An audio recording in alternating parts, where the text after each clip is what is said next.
오늘도 예배 가운데 나오신 여러분 축복하고 환영합니다. 아멘. 오늘 저는 말씀을 시작하면서 미국에서 역사상 가장 위대한 전도자였던 우리 침례기 평신도 설교자인 드와이 무디를 함께 소개하고 시작하고 싶습니다. 가난한 노동자의 가정에서 태어났고 정규 교육을 받지 못했던 무디는 어릴 때 구두 판매원으로 살았습니다. 부자가 되고 싶은 꿈이 무디에게 굉장히 많이 있었죠. 주일학교 선생님을 만나고 그 선생님의 인도를 따라서 예수님을 만난 이후에는 그의 삶이 180도로 바뀌었습니다. 예수님을 위해서 살 것을 선택하고 그 인생을 하나님 앞에 온전히 드렸던 것을 보게 됩니다. 근데 그에게 아주 큰 약점이 있었어요. 그게 뭐냐면 정규 교육 과정을 거의 받지 못했기 때문에 올바른 영어를 사용하지 못했다는 거예요. 그래서 그의 영어는 종종 문법이 틀리기도 했고 설교 원고는 철자와 문법이 틀렸던 걸 볼 수 있습니다. 그럼에도 불구하고 그는 좌절하지 않고 자신의 부족함을 인정하고 또 핑계 삼지 않았습니다. 그리고 자기가 전한 이 복음에 대해서 정확하고 확실한 믿음을 가지고 바른 선택을 했던 것을 볼 수가 있습니다. 한번 무디가 캠브리지 대학에 이제 초청을 받아서 설교를 하려고 하게 됐는데, 설교를 하는 중간중간에 학생들이 막 발을 구르기 시작하면서 웃기 시작했다는 거죠. 왜였냐면 그의 발음이 엉터리인데다가 문법도 엉망이었기 때문에 앉아있던 콧대가 높았던 학생들이 그걸 보면서 콧웃음을 치면서 발을 구리고 얕보기 시작했다는 거죠. 그런데도 불구하고 무디는 포기하지 않고 그 시간 자기에게 주어진 사명을 위해서 끝까지 복음을 전하는데 쉬지 않고 달려갔던 것을 볼 수가 있습니다. 여기까지만 했으면 참 좋은데 거기서 끝이 아니었어요. 설교가 끝나고 난 다음에 무디가 이제 걸어 내려가는데 한 학생이 무디에게 다가오더니 종이종이를 하나 주는 거예요. 거기에는 무디가 지금 설교한 내용 중에 문법이 틀린 것들을 적어서 준 거예요. 우리 같으면 어떻게 했을까요? 저 같으면 굉장히 좌절했을 것 같아요. 근데 무디는 이렇게 말을 했어요. 나는 내 문법이 틀린 줄 알고 있습니다. 그러나 나는 내가 알고 있는 모든 문법 틀렸지만 그 문법을 사용해서 하나님께 영광을 돌리기 위해서 지금 사용되고 있습니다. 학생이 잘 알고 있는 그 문법을 통해서 하나님께 어떤 영광을 돌리고 있습니까? 이렇게 물어봤어요. 굉장히 충격적인 대답이었죠. 그 학생은 굉장한 충격에 빠졌습니다. 그 다음날 아침에 학생회장으로 있는 한 청년이 와서 무디에게 정중하게 사과를 했고 예수 그리스도를 영접했다라고 합니다. 이 사건이 동기가 되어서 캠브리지 대학의 역사에 유례가 없는 대각성 운동이 일어나게 됐고 선교의 거대한 장이 열려지게 됐다라고 말합니다. 그 당시에 7명의 우수한 학생들이 중국으로 선교사로 가겠다고 목숨을 걸고 나아갔던 것을 볼 수 있습니다. 그 중에 한 사람이 우리가 잘 알고 있는 허드슨 테일러입니다. 무디는 40년 동안 미국과 영국에서만 100만 명이 넘는 사람에게 복음을 전했다라고 말합니다. 그리고 그들을 그리스도께로 인도했다는 거죠.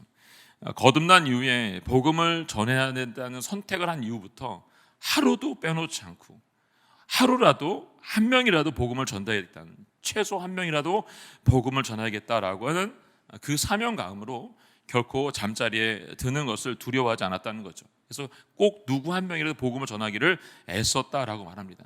그래서 그를 통해서 전 세계 1억 명이 넘는 사람들이 영향을 받게 됐다라는 이런 얘기를 하게 됩니다. 저도 제가 목회자가 될 수 있었던 계기가 있었는데 이 무디처럼 한 영혼을 위해서 온 몸을 불태워서 복음을 전했던 한 목사님 때문에 제가 이 목회의 길을 걸어갈 수 있게 되었습니다. 목회자로 전도자로 사는 것이 어렵다는 것을 저는 아주 어렸을 때부터 알았어요. 저기 있는 우리 꼬마처럼 조만할 때부터 교회가 이제 벽돌을 쌓고 교회를 지을 때부터 분열이 있었고 싸움이 있었기 때문에 그걸 보면서 마음이 되게 많이 아팠던 기억이 있어요. 그리고 그 목사님을 보면서 참 힘들겠구나 이런 생각을 어릴 때도 했던 것 같아요. 부름을 받았음에도 불구하고 3번이나 하나님의 부름을 거절했습니다. 근데 마지막에 만났던 분이 바로 이 목사님이세요. 캐나다에서 만난 그 목사님은 매 설교 때마다 자신의 목숨을 내놓고 한 영혼이 딱 흘리게 되면 그 영혼을 위해서 온몸을 데워서 설교했던 제가 기억이 납니다. 세상적으로 성공하고 싶었고 돈을 많이 벌어서 선교하고 싶었고 또 교회를 세운 일을 하고 싶었던 제가 하나님께서 그 길을 열어주지 않았고요. 복음을 전하는 선교사로 또 목회자로 또 불림을 받게 됐던 것을 볼 수 있습니다. 세상은 그 사람이 얼마나 많이 가지고 있느냐를 가지고 평가하더라고요, 여러분. 그래서 그렇게 살고 싶었어요. 근데 하나님께서는 그 사람이 얼마나 하나님 앞에 지금 쓰임 받고 있느냐를 보는 거죠. 얼마나 많은 사람들을 복음의 메시지로 무디와 같이 전하고 있느냐를 보게 되고 평가한다는 것을 알게 됐습니다. 오늘 본문을 통해서 주시는 하나님 메시지는 우리의 삶 속에 어떤 선택을 하는 것이 가장 올바른 선택인지를 우리에게 알려주고 있습니다. 아무리 우리의 출발이 마음에 들지 않아도 나는 왜 이 나라에 태어났지? 왜 나는 이런 부모의 밑에서 태어났지? 라고 생각하는 첫 출발이 틀렸다 할지라도 여러분, 우리가 하나님께서 우리와 함께 하신다고 한다면 우리는 새롭게 출발할 수가 있습니다. 왜냐하면 하나님께서 우리와 함께하고 있기 때문에 그렇습니다. 그리고 그분이 우리의 모든 길을 인도해 주실 것이라는 믿음이 있기 때문에 그렇습니다. 여러분 이것을 믿으세요. 반드시 하나님께서 새로운 출발해 주실 거라고 믿으세요. 이 기쁨은 여러분 수정적으로 오지 않더라고요. 수동적으로. 기쁨은 우연이나 그리고 생각으로 오지 않더라고요. 여러분 저절로도 오지 않더라고 보니까요. 시간이 지난다고 해서 자동적으로 이 기쁨이 생겨나지도 않더라고요. 이 기쁨이라고 하는 것은 능동적으로 내가 뭔가를 했을 때의 생각이 나더라고요. 선택의 삶은 올바른 선택을 통해서 기쁨을 만들어가는 삶을 이야기합니다.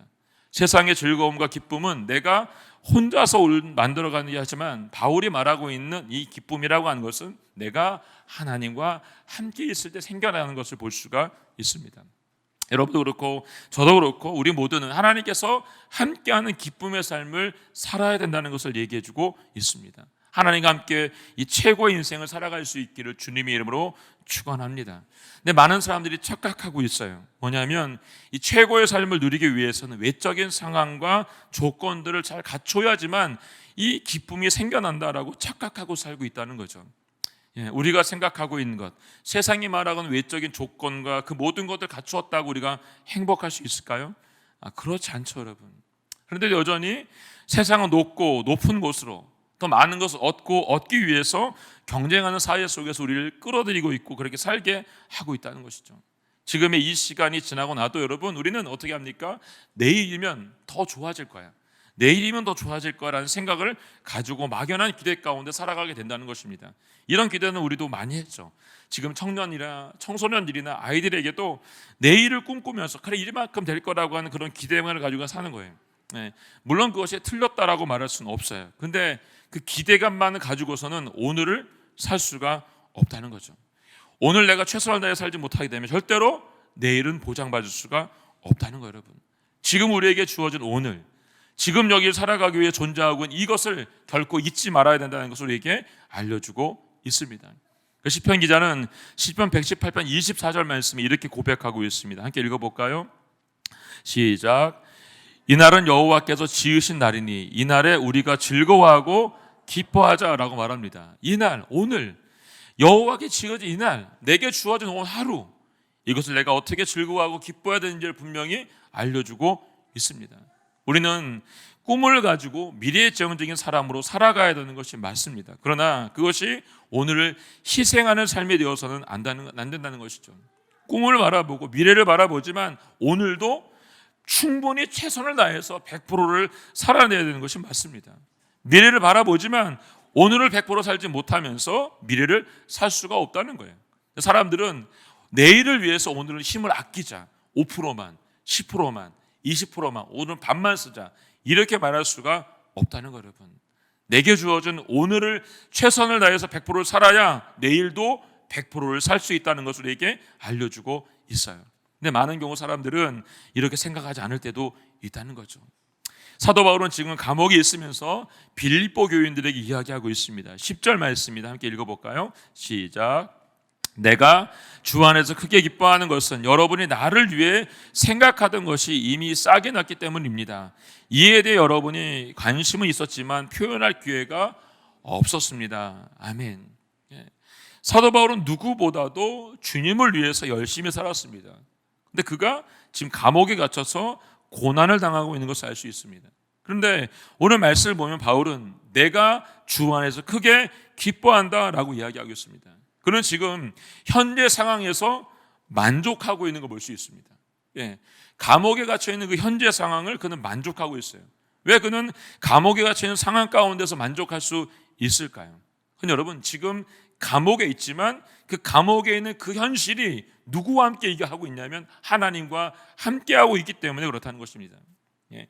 여러분이 지금 누구와 함께 하고 있느냐, 오늘의 삶 가운데 내가 누구를 붙잡고 살아가느냐 굉장히 중요하다는 것이죠.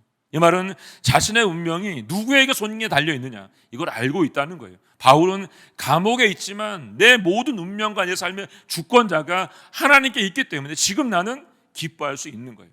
여러분이 지금 기쁘지 않다는 건 여러분, 내가 주님과 함께하고 있지 않기 때문에 그렇다는 거예요. 여러분, 비록 육신은 감옥에 갇혀 있고 여러 고난과 어려움 가운데 있다 할지라도 그는 환경과 상황을 뛰어넘어서 내 삶을 붙잡고 계시면 그분이 예수님이라고 하는 것을 알고 있었기 때문에 지금 자신은 큰 기쁨 가운데 있다라고 말하고 있는 거예요. 그리고 그들 위해서 행하고 있는 빌리버 성도를 보면서 그들의 현실을 바라보면서 너무나 기쁘고 감격스러운 가운데 이 이야기를 하고 있는 것을 볼 수가 있습니다. 그래서 바울은 로마서 8장 35절과 38절, 3절, 9절 말씀에 이렇게 말하고 있죠. 함께 읽어볼까요? 시작. 누가 우리를 그리스도의 사랑에서 끊을 수 있겠습니까? 환난이나 곤고나 핍박이나 배고픔이나 헐벗음이나 위험이나 칼이겠습니까? 38절. 나는 확신합니다. 죽음이나 생명도 천사들이나 악마들도 현재 일이나 장래 일이나 어떤 능력도 높음이나 기쁨이나 어떤 피조물도 그리스도 예수 우리 주 안에 있는 하나님의 사랑에서 우리를 끊을 수 없습니다. 아멘. 네. 높음이나 기쁨이나 어떤 피조물도 그리스도의 예수의 사랑 안에서 여러분과 저를 하나님의 사랑으로부터 끊을 수가 없다라고 말하고 있습니다. 바울이 고백하는 것처럼 우리가 예수님과 함께 있기를 선택한다면 하나님의 백성과 자녀들에게 주어지고 있는 그것으로부터 어떤 것도 우리를 끊을 수 없다라고 말해주고 있는 것이죠. 그래서 우리는 내일이 아닌 지금 오늘을 선택하고 그분을 붙잡고 살아가야 된다는 걸 분명하게 알려주고 있습니다. 하나님께서 여러분에게 주신 날은 바로 지금 오늘입니다. 내일이 아니고. 그래서 오늘을 정말로 열심히 살아야 되는 거죠, 여러분. 지금 우리가 행복할 수 있고 지금 우리가 기뻐할 수 있는 것은 내가 지금 여기를 살고 있기 때문에 가능하다는 것입니다. 이렇게 말씀을 드리면 많은 사람들이 이렇게 말할 수 있어요. 목사님은 제가 어떤 어려움이 있는지 잘 몰라서 그런다라고 말할 수 있어요. 물론 제가 여러분들의 어려움을 다 알 수는 없죠. 근데 여러분, 내가 지금 내 미래에 대한 비전이 확실하지 않기 때문에 결혼에 대해서 알 수도 없고 당장 지금 문제가 있기 때문에 어렵다라고 말할 수 있어요. 근데 또 이렇게 말할 수 있죠. 만약에 내가 직업을 다시 선택했을 때 다시 가질 수 있으면 기뻐할 수 있을 것 같고, 내 꿈에 대한 비전이 다시 한번 확실해질 수 있으면 기뻐할 수 있을 것 같고, 지금 내 문제 가지고 있는 것들이 해결만 될 수 있다라고 하면 기뻐할 수 있다고 말할 수 있을 것 같고, 내가 원하는 일을 될 수만 있다고 한다면 나는 기뻐할 수 있을 거예요 라고 말할 수 있을 것 같아요. 근데 그런가요, 여러분? 그렇지 않죠, 여러분. 여러분, 우리에게는 완벽한 날은 없어요. 내가 원하는 모든 것들이 갖춰질 수 있는 날은 결코 주어지지 않는다는 거예요. 늘 부족할 수밖에 없어요, 여러분.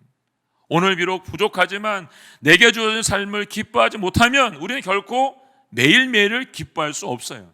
지금 내가 기뻐해야 내일도 기뻐할 수 있고 내일 모레도 기뻐할 수 있는 거예요. 그래서 여러분들이 주님을 선택해야 되는 게 맞고, 여러분 그분이 내 삶을 주관하시도록 맡기는 게 맞아요. 바울처럼 내가 감옥에 있다 할지라도 그분과 함께하고 있기 때문에 내가 하고 있는 선택을 통해서 내가 기뻐할 수 있다라고 말하고 있는 것이죠.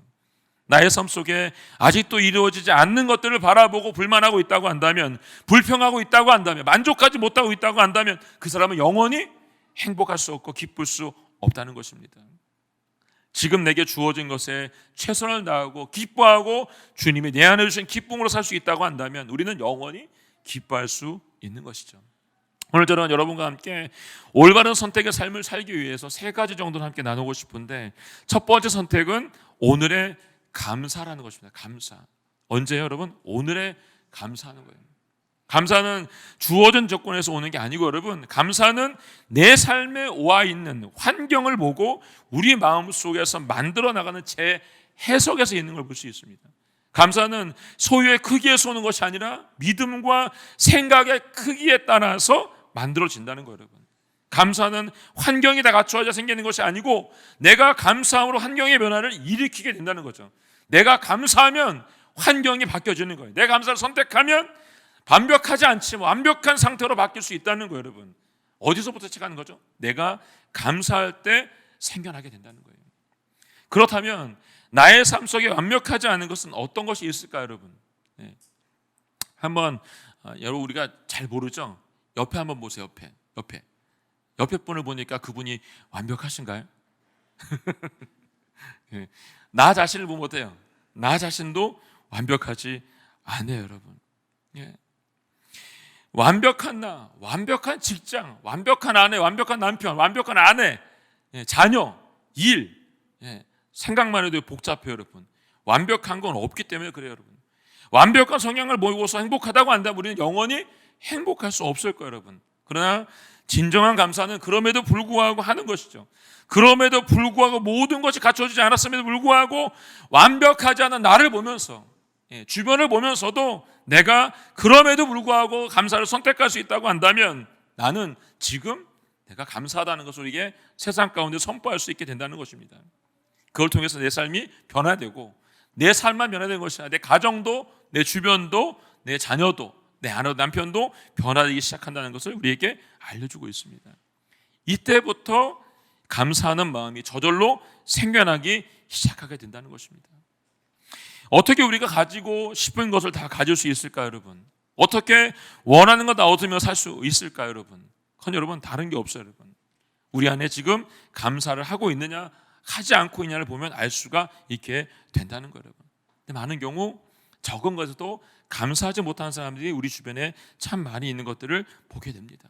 기쁨은 이미 있는 것을 보고 그것을 즐거워할 때 우리를 향하신 하나님의 선물이 된다는 것을 믿으시기를 바랍니다. 말씀을 준비하다가 그 재미있는 예화가 하나 있어서 여러분 소개시켜주고 싶은데요. 네, 우리 자매님들은 마음 상하지 마시고 들으세요. 네, 반전이 있으니까.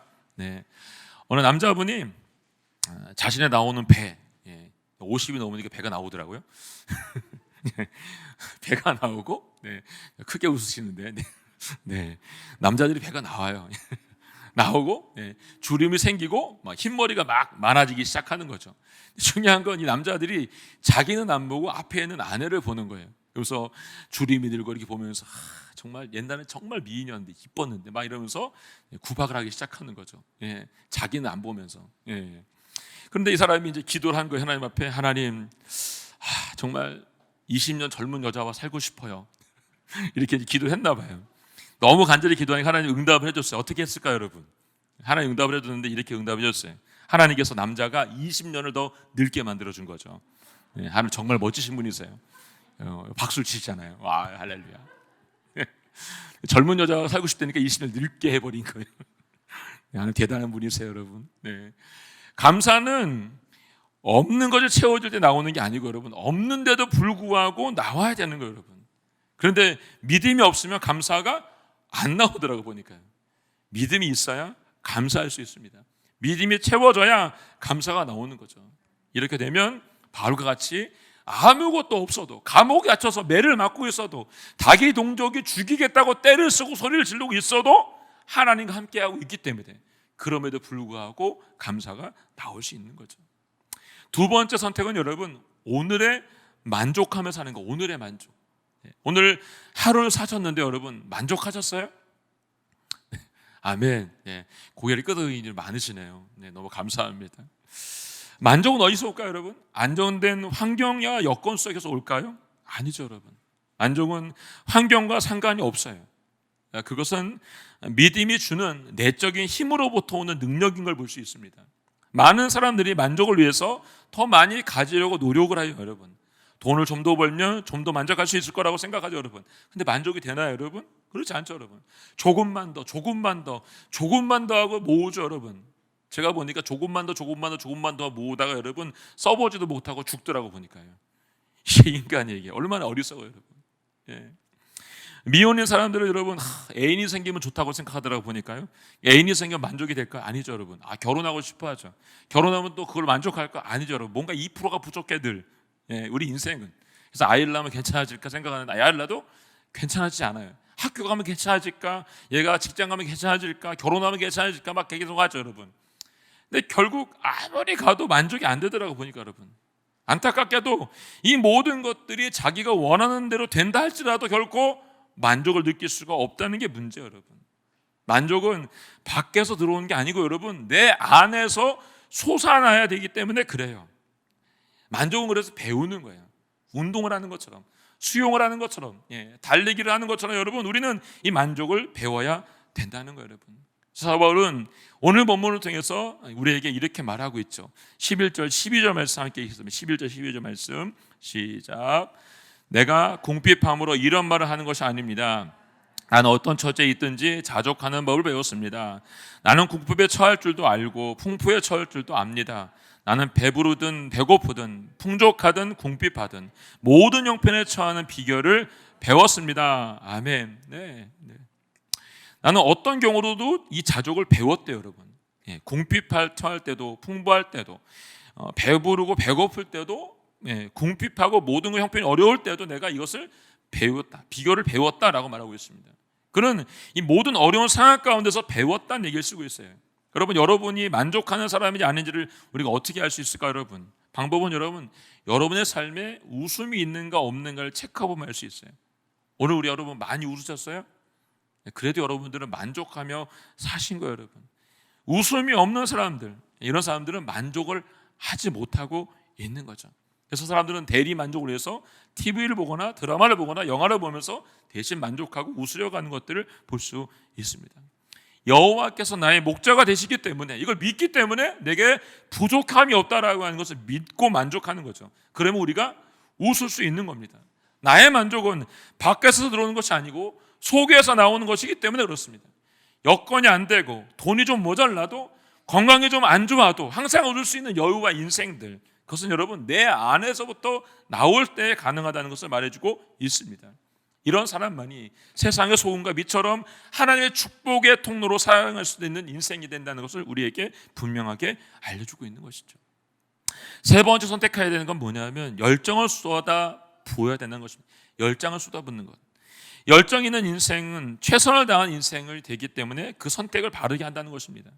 많은 사람들이 대강 적당히 눈 가리고 앙시고 살아가는 사람들을 우리가 볼 때가 있습니다. 신앙생활도 그렇고 믿음 생활도 그렇고 밖에 나가서 생활을 이렇게 한 사람들이 있어요, 여러분. 근데 보면 이런 사람들이 눈 가리고 아웅식을 잘하기 때문에 주변 사람들이 볼 때는 굉장히 잘하는 것처럼 보이죠, 여러분. 문제는 뭐예요, 여러분? 대강 살고 잔머리로 살고 있기 때문에 여러분, 누구의 감동이 없냐면 나 자신에게 감동이 없어요. 이걸 잘 체크하세요. 내가 열심히 하고 있음에도 불구하고 내가 감동하지 못하고 있다고 한다면 나는 지금 뭔가를 잘못하고 있는 거예요, 여러분. 누가 할까요, 여러분? 나와 하나님은 아세요. 주변의 사람은 내가 열심히 한다, 와, 저 사람은 정말 이것도 잘하고 저것도 잘한다, 열심히 한다고 말하고 있지만 내게 만족이 없고 하나님께도 만족이 안 되면 나는 이걸 반드시 체크해 볼 필요가 있다는 것을 얘기해 주고 있어요, 여러분. 오늘 사람들의 눈을 의식하지 말고 여러분 스스로 나 자신을 의식하시기 바라세요. 하나님 바라보시고 주님님 앞에 내가 최선과 열정을 다하시기를 결정하세요. 그러면 이전에 느끼지 못했던 삶의 감동이 우리 삶 가운데 나타날 줄로 믿습니다. 이 코로나가 이제 어느 정도 종식이 되면서 제 양재에 있을 때 예배가 오픈이 됐어요. 예배를 준비하는 모임과 사람들의 태도를 보면서 정말 말이 다르다는 걸 보며 느꼈어요. 제가 양재 예배 디렉터를 맡으면서 또 예배 속으로 더 깊이 들어가면서 예배를 준비하는 예배위원들과 안내위원들과 또 주차위원들과 여러 사람들의 모임에 가서 함께 기도하고 함께 이렇게 응원해주는 그런 모임에 갔었어요. 근데 정말 다르더라고요. 다양한 사람들이 모여서 다양하게 봉사를 하고 있는 것을 보게 됐습니다. 그러면서 한편으로는 안타까운 마음이 제게 있었어요. 그런데 제가 그중에 눈에 띄는 공동체가 있었는데 그 공동체가 어디냐면 도곡교육관을 섬겼던 대학 청년부 갈렙 공동체였어요. 도곡이 오픈하면서 갈렙 공동체가 중대부구에서 예배를 드리다가 도곡교육관으로 예배 장소를 옮기면서 드렸어요. 거기는 600명 정도 들어갔던 데인데 옮긴 장소는 한 200명이 안 되는 장소, 조그만 장소에서 예배를 드리게 됐어요. 그 공간에서 예배를 드리지만 거기에서 아주 일찍부터 나와서 안내한 형제자매들이 있었어요. 안내를 섬기고 있는 그들의 태도. 교육관에서 예배를 드렸지만 숙명여고까지 와서 안내 피켓을 들고 누군가 한 명이라도 전도하고 싶은 마음에 피켓을 들고 서 있는 그 청년들을 보면서 마음에 감동을 제가 받게 됐어요. 그들에게 뭐가 있었냐면 간절함이 있었어요. 그리고 간절함 속에서 한 명이라도 하나님 앞에 예배하기를 원하는 청년들을 만나고 싶은 그 웃음이 그들에게 있었어요. 반갑게 한 사람 한 사람 만나고 인사해주는 그들의 모습을 보면서 아, 정말 하나님께서 기뻐하시겠구나라는 생각을 해봤어요. 왜 안 힘들겠어요, 여러분?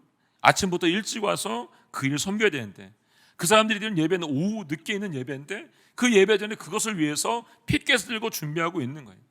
내가 하고 된 일들도 많이 있지만 그걸 내려놓고 자존심도 내려놓고 그것을 최선을 다해 섬길 때 주어지는 기쁨을 그 청년과 대학생들은 알고 있었다는 거죠, 여러분. 제가 한 유튜브 방송을 보다가 비행기 안에서 한 승무원이 안내지에서 하는 모습을 보면서 한참 웃었던 기억이 있습니다. 우리는 여러분 안내 방송을 들을 때 어떻게 하죠, 여러분? 처음부터 끝까지 들으신 분이 계신가요? 이제 비행기들을 많이 타보셔가지고 처음부터 끝까지 안내방송 듣는 분은 거의 못 봤어요. 저도 그러거든요, 여러분. 안내방송 나와서 앞에 서서 승무원이 이제 벨트 가져와서 딱 쓰면 어떻게 하죠, 여러분? 고개를 딱 숙이죠. 이미 다 알고 있다고 생각하기 때문에 처음부터 눈을 마주치지 않고 내가 하고 싶은 일을 하죠, 여러분. 근데 그 비행기에 있던 그 여성무원은 처음부터 끝까지 춤을 추더라고요. 브레이크 댄스를 추면서 안전벨트 이렇게 하면서 브레이크 추면서 막 손을 혼돈하니까 사람들이 처음에는 안 보고 있다가 그 승무원이 하는 거 보면서 막 웃기 시작하더니 박수를 치면서 호응을 하기 시작했어요, 여러분. 사람들이 아무도 쳐다보지 않았을 때 그 승무원의 태도 하나 때문에 사람들이 영광적으로 박수를 치기 시작했다는 거죠. 이유는 그 승무원의 태도 때문이었어요, 여러분. 우리가 쳐다보지 않는 이유는 다 알고 있다라고 생각하기 때문이에요. 비상구가 어디에 있고 안전벨트는 어떻게 매고 산소 마스크는 어떻게 써야 되는지를 다 알고 있기 때문이라고 생각하고 있어요. 그런데도 불구하고 열정이 있는 한 사람이 거기 쓰게 되자 모든 사람을 열정 있는 사람으로 바꿔버렸어요, 여러분. 저는 여러분 모두가 이런 사람이 될 수 있기를 주님을 축원합니다. 기쁨을 주는 삶을 살면 여러분 우리가 열정적으로 바뀌게 되면 그 상황들, 그 속에 있는 모든 사람들을 바꿀 수 있다는 걸 얘기해주고 있다는 것입니다. 여러분 지금 우리가 있는 이 자리가 내가 원하지 않는 위치 가운데 있나요, 여러분? 여러분 걱정하지 마세요. 내가 오늘 여러분이 있는 그 자리에서 열정을 다해 살게 되면 하나님 반드시 그걸 바꾸어 주실 것입니다. 가정에서 가정주부로 계시면 가정에서 열정을 가지고 사세요, 여러분. 학교에서 열정을 가지고 직장에 열정을 가지고 기업에서 열정을 가지고 살아가게 되면 하나님께서 반드시 그 장소를 최고의 장소로 바꿔주실 것이고 그걸 선택한 여러분들에게 반드시 기쁨을 허락해 주실 것이라고 믿으세요, 여러분. 예수님께서 그렇게 사셨잖아요, 여러분. 이 땅에 오셨을 때 말구 위에 오셨죠, 여러분.